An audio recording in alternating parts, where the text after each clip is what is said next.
Please welcome Joey Fatone. Just sit down, relax. It's all good. You heard the song, right? Wasn't in sync. Just let you know. Do you know who that was? I was singing that? Wasn't us. What? Yeah, you should have put an in sync song on. Sukiyaki is the song, by the way, if you didn't hear that. 4 p.m. There you go. Who said it? Smart. I like it. We actually did an acapella version of that, but that was not it. Anyway, how's everybody doing? Good. Fabulous. Good. Awesome. Welcome. How are we all feeling today? It's first time doing SteelCon, so thank you guys for having me. It's really appreciative. And thanks for coming. No problem. Really. My pleasure. So it's just like hanging out. We'll take some questions. Yeah. And first off, I got to ask you though.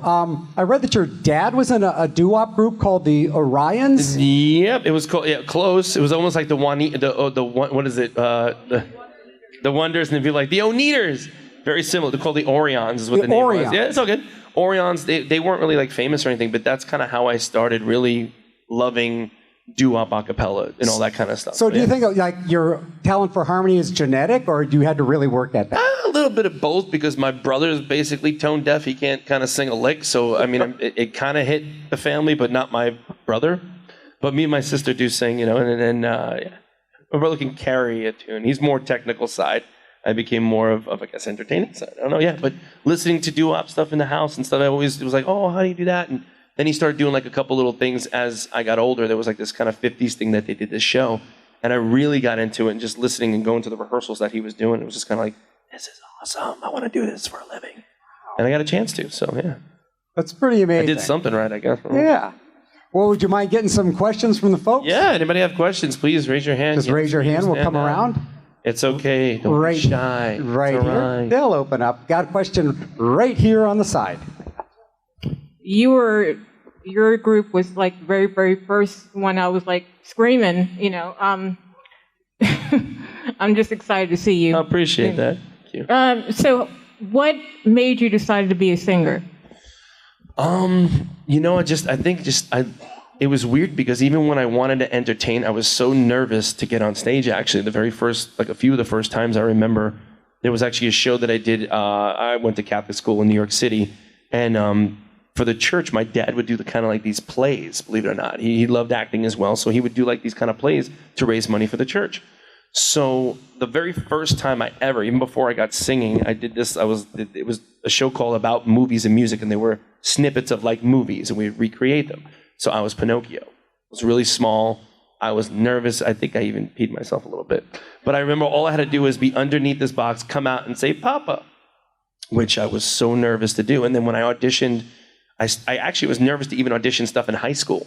The 2 times I went to go audition, I freaked out. I don't even know why, but I've always been kind of a class clown, always fun, this and that. And then finally I had the chops to do it. And then I did West Side Story in high school. And then once I got that bug to actually do it and finally get the chops and see that my peers and everybody was like, yeah, do it, let's go.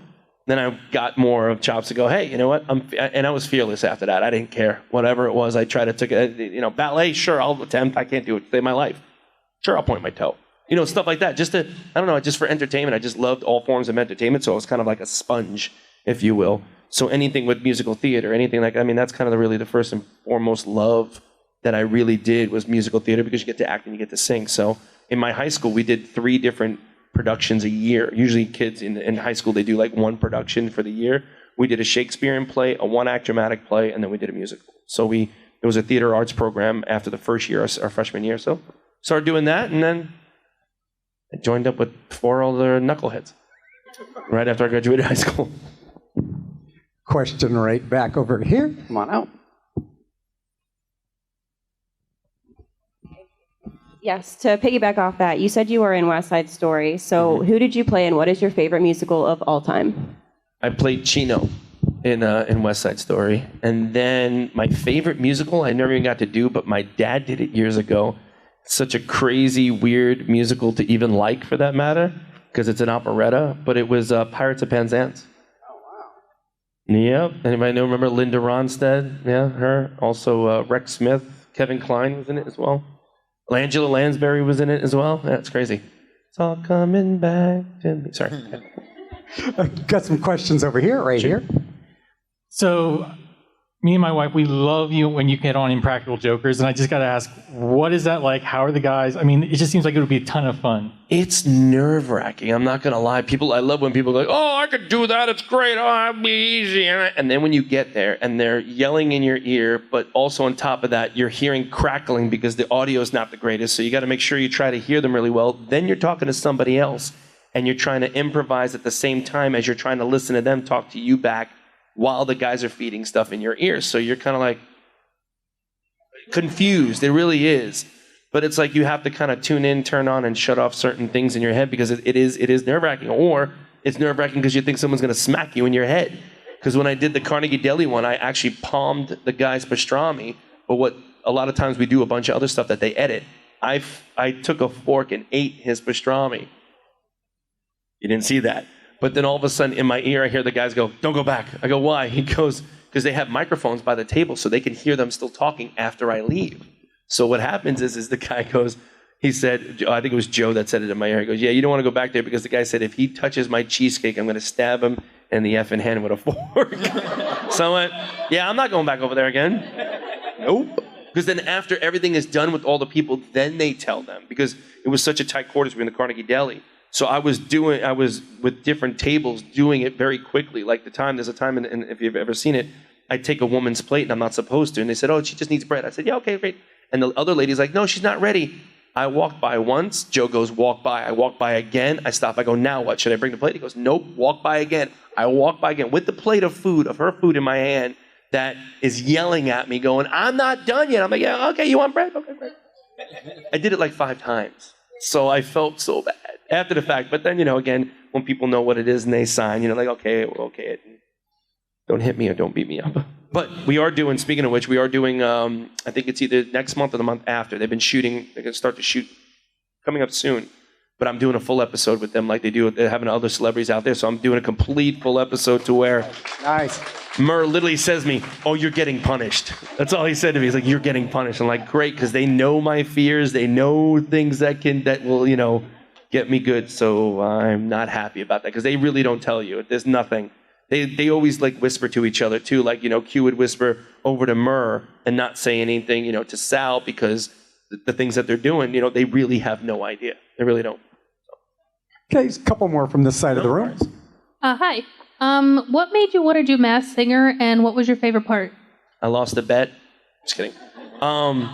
What they did actually is little hint on something. If you ever watch Dancing with the Stars, the old ones, and have watched Masked Singer, you notice there's a lot of people from Masked Singer, from Dancing with the Stars that were on it, previous people. I think because the casting was the same casting people as Masked Singer. But I was like a last thing because I don't think they thought that I was, first of all, in LA when I was at the time. And I don't know if they think or even thought about me doing it. So there was one last person. I was like, I think the last person they picked. And they had 2 different characters. And they're like, hey, there's a show called Masked Singer. I think my manager basically prepped me on it. Was like, you could sing, but you're going to be in a costume. I'm like, what? So I watch it, and there's a Korean or I can't remember if it was a Japan or Korean version of it, where they had like these robes, but it was just like a really cheesy mask, just a flat mask. But they go, we're going to make these masks elaborate. So the pictures they showed me was the rabbit was one of them in a straitjacket. And then the other one was this weird alien with these huge, like black antennas that came completely out almost like spider. And I'm like looking at it going, there's no way I'm going to dance in that thing or move around. I'm going to knock everything over. So people thought, it'd be funny if you're in a big suit. I'm like, I've done characters before. I worked at Disney. I worked at Universal in those outfits, and I know how hot they are. So I was like, yeah, straight jacket, gloves, jeans, just a rabbit hat. I'm good. So, and that's kind of what it was. And they're always like, the very first season, nobody knew really what was going on or what to do. So they were like, be the rabbit. And I'm going, what does that mean exactly? What do you mean, be a rabbit? I'm going to hop around. I'm not hopping around everywhere. So, of course, with the straight jacket, I came up with the Twitch. And that's kind of how it happened. And how it happened was I watched America's Got Talent, and there was this young lady that was a magician. And she looked like The Ring. She had the hair down, and she would do the cards, but she would twitch. And I was like, I'm stealing that. So, yeah. I know when people would say, oh, it was my method acting. I was, straight. No, I saw somebody and I copied it. That's what I did. Another question back here. I enjoy your show, Common Knowledge. And I have a question about the Game Show Network. I always wondered, are all the shows filmed in the same studio with just different backgrounds, or how's that work? It looks like the same setup, doesn't it?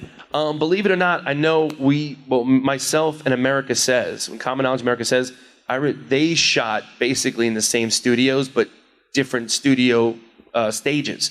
Because while I was shooting mine, Michael was shooting his. So they're definitely different stages, but they love the fact, and you can see a lot of game shows are very simple with the round or, kind of the two podiums, because it just works. A lot of people love it. It's the old school kind of feel to it as well. But like, I think Catch 21 a few times have shot in Vegas. A couple other shows, one or two other shows, they did shoot in Vegas, and then some of them are in LA, and that's where we shot. Question down the middle. Hi, Joey. Hello again. Of all the NSYNC albums, including the Winter album, yes, I know the Winter album, which is your favorite? The album, which is my favorite album? Yes, of all the albums. I think No Strings Attached, I think, would be my favorite one. I mean, if I'm sentimental, the first one, because it was our baby. But, we did the same songs for the American album. It was like the European album, too. So, No Strings Attached. Wait, what's that? Is it the first one with the checkerboard from Europe or the one with the flame from America? One of the Flames from America. Because you got the I Need Love and Riddle and all that stuff on the European album that we don't want. Negative. I need love. No, it's awful. And right over on the far side. Hi. Am I supposed to stand up? Okay. Oh, hi. Following up on the NSYNC question. Okay, No Strings Attached is my favorite album, but what's your favorite NSYNC song? I thought she knew. Wait, can I say something? I'm waiting, yes. Because this is what I was going to say when I go get my picture with you. Your part, and I thought she knew, was the best part out of the whole song. Like, the best. Yes, was it? The best. Oh my God. Okay, that's all. Thank you. Yeah, it's crazy, the whole story about that one, because I Thought She Knew was actually one of the first a cappella songs we learned prior to. It never went on the first album. I think it was on No Strings, I think it is? Yeah. Yeah. So the cool thing about that is our old vocal coach, rest her soul, she passed away due to cancer, but she was our vocal coach. She's the one that actually kind of set up our NSYNC sound, like what we sound like because of the harmonies. So Robin Wiley, she wrote a song called I Thought He Knew. And it was a song with music and everything. And then when we met her for the first time, she says, I need to rearrange something. I was like, what? She goes, I need you to sing this. And she handed it to us and did all the parts, and we turned it into I Thought She Knew. Wow. So, yeah, thank you. Nice. Another question back here. Hey, Joey, I know you're a practical joker. Is there any practical jokes that you played on the guys from NSYNC? Yeah, they're awful. I didn't do it, but I helped. Poor Lance. Chris Kirkpatrick. That son of a gun. What a pain in the butt he is. Love him to death. We were in Germany one time, and this is a mean trick what he did, and I'm going to say it. We were at a restaurant or something, and we had ice cream or something after. We had dessert or something, and we're eating ice cream. So Lance got up and went to the bathroom. And there was I don't know why, but there were candles. It was kind of darker and dim, but it had like candles, like ambiance in the restaurant. And here's the sundae with the spoon, and Chris just went and moved the spoon over the flame. And it sat there for a while. Lance was in the bathroom for a little bit of a time. He went back, he sat down, he just went, because it was sitting there for a long time. Obviously, we were young, we're stupid. He got a 3rd-degree burn, and we chuckled. But we play stupid jokes. Like one time, I remember we did something where I think it was like, all right, we're going to pretend to fall, and we're all going to fall when we come out of this. It was a TV show, and it was something in Europe or something like that, and I can't remember. So all of us in a straight line, and we're like, JC, you're going to trip, and we'll all trip out and pretend like we all fell. It'd be really funny. We didn't tell him that nobody else was doing it. So he went out and tripped on the floor by himself and went, and just kept walking. Cruel, cruel things to people. Yeah. Right over here. Hey, I was just wondering if you still keep in touch with people from the NSYNC. Hate them all. They all stink. No, Chris, I just saw he did the show with me at Epcot. I did at the Food and Wine Festival. Have you ever seen Epcot at the Food and Wine Festival? There's a whole thing that they do, this kind of concert series called Eat to the Beat. So they have like 98 Degrees, Boys to Men, a whole bunch of different acts. So we went up and I did since NSYNC didn't really doing anything together as a group. So I was like, I'd love to do something called Joey Fatone and Friends, where other celebrities get up and perform. So I was just working with Chris the other day. I just saw Lance not too long ago. Justin actually was in Orlando. He was playing golf, so I saw him. He was hanging out. So we still keep in contact. We're all on a group text as well. So we all yell at each other. Huh? No, the squirrel doesn't get credit on that show. Upstage me, that darn squirrel. We were doing the show, and all of a sudden the squirrel, I found out his name is Sparky. He lives there. A squirrel, as we were literally doing the show at Epcot, all of a sudden everybody starts going, oh, you guys are great. Never mind. And all the cameras went somewhere. And I'm like, what is going on? And on the speaker, like say the speaker's right here, literally a squirrel will stand there with a fry in its mouth just looking at us. But apparently he hangs out there, so he's not afraid of anybody. So I was like, move. And it wouldn't move for a minute. I'm like, okay. I start getting closer. And then it finally started running. But it ran on the stage, jumped on the drum riser, ran around a little bit. And then we scurried it off. But I started singing, thought I was Snow White, like I can talk to the animals, but it didn't work out. On the far side. Hi, Joey. Hello. I absolutely love you. Thank you. You're welcome. I grew up listening to NSYNC, and I was wondering what was the hardest song for you to sing in the choreographic? The one that was always the pain in the butt to dance, because it was right out of the gate, and it was like, good morning, was No Strings Attached. It was like, and we're just constantly, it's the first song, so the choreograph that, and then towards the end when you do Bye Bye Bye, because it's the last song and I'm exhausted, so my legs are killing me, so to do the dance, you're like, oh my God, it hurts so bad. Yes, I did cry a lot. Wait, what was the other question though? What was the hardest one to sing? That's tough. The acapellas were, just because, you had, Chris was the high part, he was singing up here, you had JC and Justin, which they were switching leads, and take the harmony below that. So, and then there was Lance. My silly butt had the baritone parts, and if anybody ever sing a cappella or anything like that, my notes were very barbershop-ish, to where the chords are literally rubbing together and they're on top of each other. So sometimes I had sometimes when we did a cappella, I had to stand in certain areas or certain places. So sometimes when someone's singing on here on this side, someone's singing the other place, and I need to listen more of this note than that note, and I hear that note, I sometimes go flarp, which is flat and sharp at the same time. It's pretty amazing. Not many people can do it, because you really can't, but I think I can. But yeah, sometimes the acapella stuff was a little difficult because we did a lot of intricate harmonies to it. So that was like, I Thought You Knew, Oh Holy Night, even Sailing, stuff like that. But as, of course, we learn it and it's, second nature, it comes out. So it's pretty good. It's fun. Tough, but fun. And right here, down the middle. Hi. Again, thank you for the middle school trauma fixing all that for me. I appreciate it greatly. You're welcome. If you could have been in any other boy band, which one would it be and why? Not one. No shot. I'd be my own band. I'd call myself the Fatones.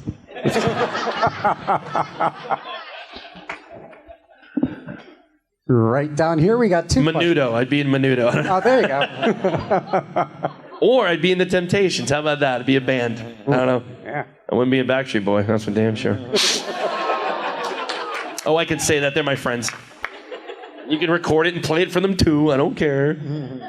Nick's a good friend of mine, even though I think he stinks. Hi again, Joey. I just want to ask, what is your most favorite, earliest memory of NSYNC? Probably the first... that's tough. I think maybe the first time we ever performed was at Pleasure Island. It was one of the first performances ever that we did to shoot like a video to promote and send it to a record company and say, hey, sign us.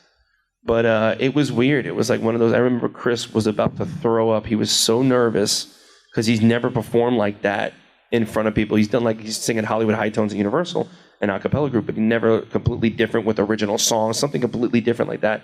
And, two of the guys, JC and Justin, were in the Mickey Mouse Club. They were doing that. Lance was doing Attaché over in Mississippi, and I was working at Universal as well. So it was different. It was weird. Yeah, it was one of those first moments ever. It was pretty amazing. Super Bowl is something that always will be embedded in my brain when we did with Aerosmith. That was kind of cool. Like stuff like that is just weird. When it's a surreal moment. So, people that are out there that are around my age and older, like we were rehearsing one time at the Grammys, and we're literally in our bathroom dressing room because it had good acoustics. So as we're singing, we're doing this a cappella breakdown that we're rehearsing for to go out there for the show. And all of a sudden, Paul Simon walks in. Yeah. Meanwhile, in our dressing room and then in our bathroom. So if you don't know who Paul Simon is, Simon and Garfunkel, the Sound of Silence, young kids out there, never mind. But he walks in and we just stop and I just look at him like, grabs Paul Simon. And he literally goes, no, keep going. That's why I came in. You guys just sound incredible. I'd love to just listen. We're like, oh, okay. Like a total dork, stuff like that. Or like we did one time, we were doing Trash in the Camp for Tarzan. We were doing the soundtrack for them, but I had no idea that we were actually doing it with Phil Collins. So when we get in the studio, Phil's sitting there, and I'm like, oh my God, it's Phil Collins, dude. And then he comes in the booth, he goes, yeah, I'm going to sing this with him. I'm like, he's going to sing it with us too.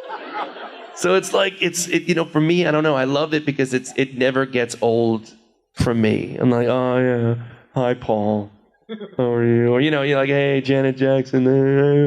No, it's freaking Janet Jackson. It's that kind of stuff. It's my childhood. It's interesting to see that where you were, you looked up to these people.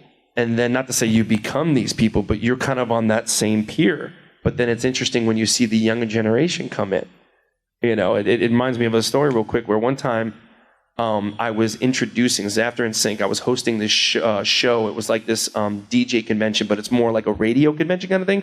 It's in Atlantic City. And these new up-and-coming artists come out. And I grabbed the cue card, and I'm like, okay, this girl's from New York, blah, blah, blah, blah, blah. She's started doing stuff. And I saw her backstage. I'm like, this girl has a cane that's lit up with these glass. I'm like, what the hell is this woman doing? I'm like, give it up for Lady Gaga. Don't know. It's the first time she ever did the disco stick, blah, blah, blah, blah, blah, blah, blah. I go off stage. I go, hey, Lady Gaga, nice to meet you. She goes, Joe, you don't remember me? I'm like, no.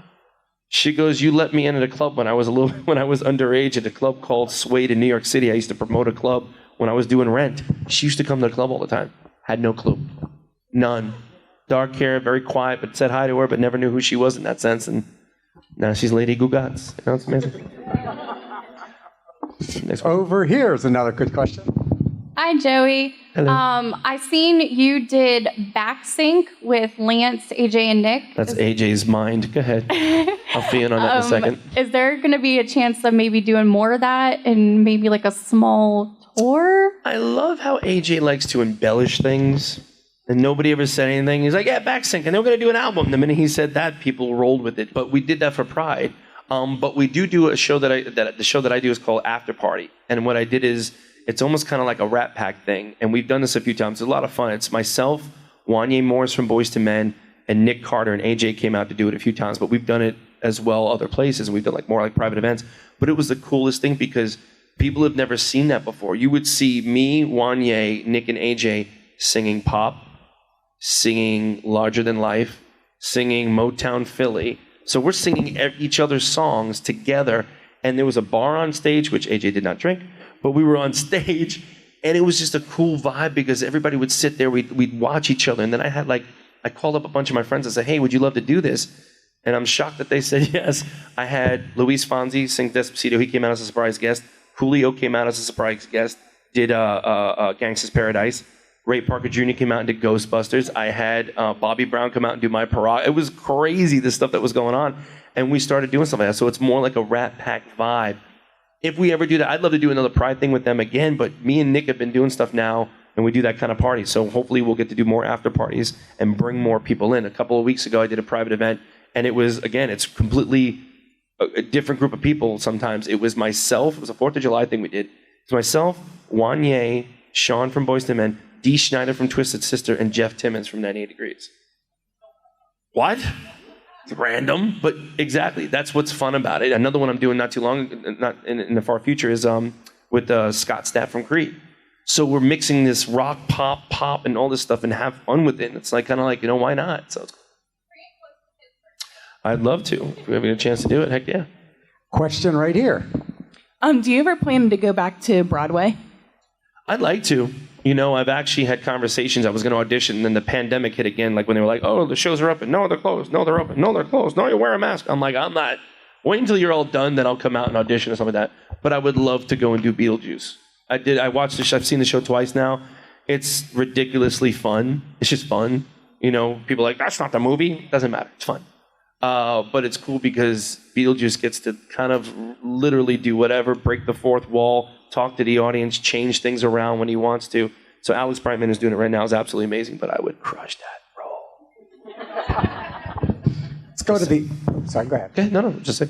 Other side of the room for a question. Hi, Joey. So just fun Pittsburgh NSYNC fact.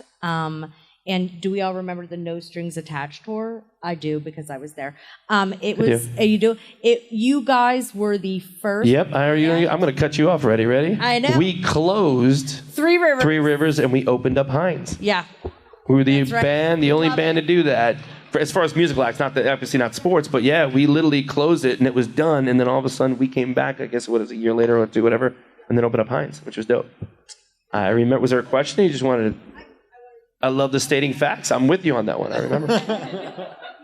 Me and you. Okay, we want to switch back over here. Yep. Hi, Joey. Hello. Do you ever look back on some of your outfits and go, what was I thinking? Because I watched You stop yourself, but that's exactly what I thought. What the I watched the Disney special with you guys when you guys were in Orlando, and it's hot there. And you guys were wearing like winter clothes, Columbia boots. I had Jenko purple velvet pants on. JC was wearing like a vest or something. We were dumb. That was the dumbest. Yeah, there's a few outfits that we all frown upon or look confused. I mean, again, there's nothing wrong when you're going on a performance in a show and you got sparkles and this and that, but not when you're doing a smaller show and you're like blinged out beyond. Yeah, it looks stupid. I don't know. Don't ask. We've worn a lot of weird outfits. I apologize, everyone. Off to the other side of the room, right down there. Hey, Joey. So we get starstruck meeting you. What is your biggest starstruck moment that is the most memorable to you? We were on tour with NSYNC. This is when we were just still doing theaters. We weren't even that like huge or anything like that. We weren't even doing arenas. I think we were just doing theaters, small theaters. And I met one of my childhood heroes, and I just stood there and I didn't say anything, and everybody just looked at me, and I'm like, what? Let me enjoy it. This is cool. It was Christopher Reeves. Whoa. Yeah. It was after his accident, which would suck. But he was in a wheelchair. His son was there and his wife was there. And he gave me a picture, and his wife signed it. She's legalized to sign his name, and it said, "From one Superman to another, Chris Reeves." And it was like, that's like, again, I was speechless. I was like, like so stupid. Or like the first time I ever met one of my other, like my crush was like Soleil Moon Frye, Punky Brewster. First time I ever met her, I was like, oh. I mean, we're friends now, but at first I was like, oh, I used to love you. Or Alyssa Milano, people like that. You know, it's weird. It's weird. It's weird. You know, meeting Michael, Michael Jackson, the first time I remember was kind of, he's like a kid. He is. He's just bug-eyed, very quiet. But you're like, dude, it's crazy. I'm standing here with him. It's odd. It's weird. It's weird. It is. It's one of those surreal moments, There's so many people. Like another one where I didn't even care that the guy was basically telling me no, not to take a picture, and I did. We were at the White House. Weird enough. Sounds like, we were at the White House chilling. But it was VH1 Save the Music. They were doing this whole charity thing, and we came out, and I remember the weather was getting bad, so they did this whole tent. It was inside. But I grabbed this guy, and I go, hey. And it was one of the wind-up old photos. So he's literally like in mid, like to talk. And it was Robert De Niro. And I was like, I don't care if you're going to tell me no or yes. I'm like, click. Thank you. And so I know how y'all feel sometimes when you want to see somebody, you try to grab a picture. Yeah, that was me too. Some people are nice and some people are not. Way in the back, we got time for just a few more questions. Hi, Joey. I heard that you guys were extras in the Star Wars prequels. Did any of that get into your footage making the movies? Nope. Well, the whole story is they said that Star Wars fans got mad that we were in it. There was 3 of us that went, and my brother. There was 4 of us, and I believe it was myself, Chris, JC, my brother, and me. I think because Justin wasn't there, and I don't think I can't remember something else. It was 3 of us, I believe. But we went to ILM. We happen to know, basically the long story short, Rick McCallum, who's the producer of Star Wars, the gentleman that married, I guess, his sister, the husband, we've met a few times. He's like, hey, come to the ranch. And we're like, yeah, you're full of crap. We thought he was lying. So we stayed at Skywalker Ranch that night, did a tour the next day, and then the day after that, they're like, we need, because a lot of times when they do a lot of like other insert scenes and stuff like that, they need people, and a lot of times they'll take the people from ILM that work there and just throw them in there. So it's not really actors, it's just extra people that are working. They will literally go, okay, here, put on the robe, and then go on the green screen, then they'll add them in. So the one that we're in, I believe it's the episode one where the big, I think it's episode 1, where the big fight scene is happening. No, 2, it's in 2, episode 2, I believe. where they have the big arena, that arena, and then there's one other scene where Yoda is walking with Obi-Wan, Ewan McGregor, down the hallway, down this corridor when Yoda's floating on that little disc thing. People are that much of geeks I am. There were scenes that we stood in, and the crazy thing was is they documented all of it. Since we were SAG, we only signed a confidentiality, and since we were SAG, they would have to pay us SAG, but I don't think Lucas's films are even SAG. Majority, they shoot in the UK and other places. So they, for some reason, literally kicked us out of the film. And I know some people that have saw some of the footage. My hair was shaved really, really short. This is right after I did in my Big Fat Greek wedding and a bunch of stuff. For some reason, my hair was really, really short. But supposedly one of the people that was one of the wardrobe people that saw the scene that we were in, I had like a huge mohawk. They added a mohawk to my head or something like that. And I even remember I've gotten interviewed so many different times because people are still trying to find where we were. Supposedly we are somewhere in it, but it's like we're minuscule of it in there somewhere. But even George Lucas came out and directed. I was like, George directed me. It's like, yes. And all he did was go, yeah, just stand there. Okay, George. So, but yeah, the only thing I ever got out of it, I had the Padawan tail that they glued to my head. That's the only thing that I was able to get. Trust me, I wanted to steal everything. But they literally were like, everything is barcoded and scanned. I was like, darn it. So yeah, but yeah, we did do. We have footage and everything as far as pictures of us being there, but we weren't allowed to take pictures in the costume. weren't allowed to take pictures in when they were actually shooting. But I have some things that took really quickly that I'd get in trouble if I posted them. Anything else? We got time for a couple more questions. Let's do it. You're headed back to your table to sign after this, or a photo op? Yes. Table. Table. You're back to your table. So if you didn't have wherever chance, they tell me. That's good. Let's get a couple more questions in. One way in the back. I have a question. Are you going to expand your hot dog from around here? I'd love to. Anybody know I opened up a place called Fat Ones. Took my last name, separated it. You got hot dogs. So that's what I did. I had it in the Florida Mall in Orlando. Wasn't making any money, breaking out even, just because it's just the kiosk there was so expensive. So I started doing a food truck. Right now, I just have one food truck. We all want a hot dog. If I had the food truck here, I would. I'd buy you one, but it ain't a Fat Ones. But we started to we only have one food truck. What? Did you shut it? No. Get the hell out the stage. There you go. Don't do that to me. So I want to do more. I would love to do a freestanding store, like a Five Guys, kind of that kind of size to do something, and then hopefully branch out. I haven't really branched out yet. I really want to take my time. I hate when people take their celebrity name and slap something on and go, oh, it's going to be great. And they don't know about the product. They don't know about anything. I did this from the ground up. I literally sat there and ate so many freaking hot dogs to figure out which one's a byproduct, which one's 100% beef, Angus beef, tofu. You name it, we've eaten it. So I've gone literally to go down to the lengths of knowing what the flavors are, knowing and even making the different things. We actually had one which was awesome, and I want to bring it back. For the food truck, we can't do it because of the limitations of making stuff, but we would do a flight of mini hot dogs and call it a boy bander. They were 5 hot dogs, and they were all different samples of what was on the menu, which was really cool. I want to bring that back at a couple. I did a pressed one, which was like a Cuban sandwich and a Reuben sandwich, but with a hot dog. So yeah, it was fun. It's fun. Let's nail one more question, and he's going to head back to his table, and let's do it. Hi there. So I was just wondering, the life of a musician is so much more than just music and choreography. You've got marketing, post-production, shooting the videos, getting yourself out there, the media being both, in your so favor much fun. and a detractor. Yeah, social media, which I'm sure you can say the same thing of. What was it like to be in sync in the 90s and the early 2000s for you and your friends?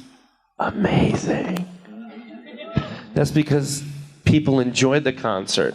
They didn't have their phones completely up videotaping the whole concert. And there's nothing wrong with it, but you miss the show. You're watching it through your phone. Enjoy the concert. Do you know what I mean? It's like that. That's the only thing with social media. I love social media, don't get me wrong. But I think there's just a lot where you're not enjoying the moment anymore. People are too busy on their phones, and I'm guilty as charged. Same thing. My dumb butt is like, Elton John, I'm videotaping this. Seriously, but I take a clip of it and I do it. I love when people do the whole concert, and you're like, when you watch it back, nobody's gonna watch it because it's like, oh, did you see that? And they're talking and they're looking at the phone. I mean, it's all over the place. So my thing is back in the day, it was a little more simplistic, to where, and also back in the day, you used to go out to buy the CD. It was an event to do something like that. Now you just, no, it didn't. You just go blip, and there you go. You can watch it, you can listen to it, you can see it, which I love that for some people that maybe cannot go to these concerts, maybe might not be mobile to be able to do stuff like that, which is amazing. But it's also the flip side of it is that weirdness and stuff. And I'm sure a lot of us would have got a lot in trouble by somebody taking a picture of something, somebody drinking underage, I'm sure which never happened. But stuff like that, But it was a cool time. It was like, I don't know. It was just a fun. I mean, a lot of people that were raised in the '90s. I mean, how many people love that raised? '90s and 2000. How great were those years? Well, thank you so much for coming out. What a pleasure, Joey Fatone. You know what to do. Come on. Appreciate it. Thank you. Give it up. Say hi. It's okay. I don't bite all the time. Thank you guys again. Appreciate Once it. more, Joey Fatone headed back to his table to sign. Give it up. He's still in the room. Hi, this is Aaron Ashmore, and you are watching Fandom Spotlight. Be sure to like, share, and subscribe like now. Oh, and have fun and follow your fandom.